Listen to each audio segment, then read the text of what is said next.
I'll call it dream because I don't know another word to call it. In the dream, I wake up, I look at the back wall of my room, and the wall is gone. And there's a storm. The wind is howling, and I'm saying they're kind of cold and wet now, and it's in the night, and I'm seeing all these people running past me with their hands over their head like they're running for their lives in panic.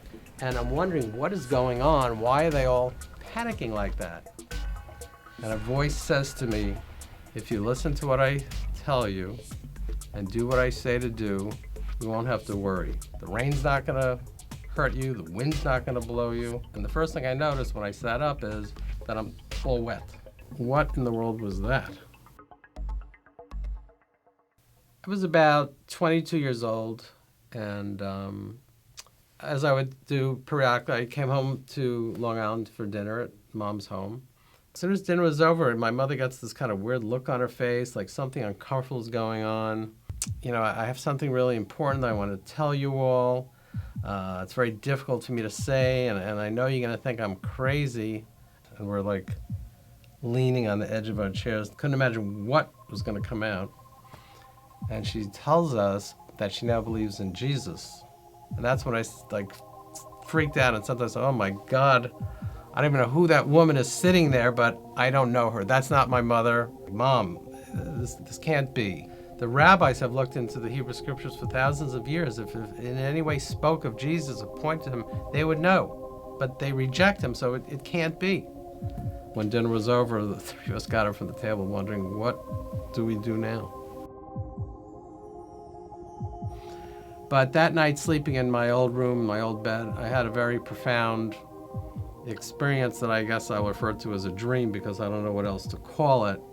Was that God speaking to me? It was a very peaceful state, as wild and unusual as it was. But I didn't get the whole message of the wind and the rain and listening to him and not having to worry.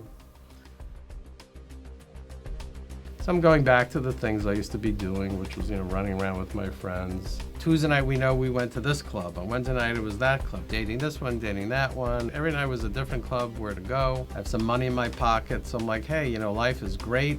The world is my oyster. And by and by, I'm starting to realize that, it's not quite as much fun as it used to be. Where is this going? I really hope there's something more to life than just, where's the next party, or, gee, is this really it? So that next, maybe 6, 8, 10 months later, I remember it was the summertime, and I came down with mononucleosis. So here I am alone in the city, sick as a dog. I do what any good Jewish boy would do. I came home to Mom, and every afternoon she's bringing me in these little things to read, these little pamphlets, these little tracts, little scripture booklets. There's all these prophecies about the Messiah and the Hebrew Bible, about where he'd be born and when he'd come and what he'd do and how he'd be killed. And I was thinking, what? Never heard any of this. And these pamphlets are also talking about how all these things are fulfilled by Jesus in the New Testament. What? And I started looking up, are these things really in there? And sure enough, they are. Every one of them is in. I'm like, oh my gosh, I don't know what to make of this. My mother says to me, hey, guess what? I met a Jewish rabbi, and he's a believer in Jesus. And we started attending the Bible study every Tuesday. And now for the first time ever, I'm meeting other Jewish believers in Jesus like myself. My whole lifestyle that I was used to was now over, running out, going to parties, dating. What was I going to do? So I began to pray for the first time. And one of the things I was praying for was, God, you need to really show me that this faith in Jesus is real, because look at all I've given up. I'm being ostracized, and life is crazy now. And I'm reading a story in there, and it's Jesus speaking.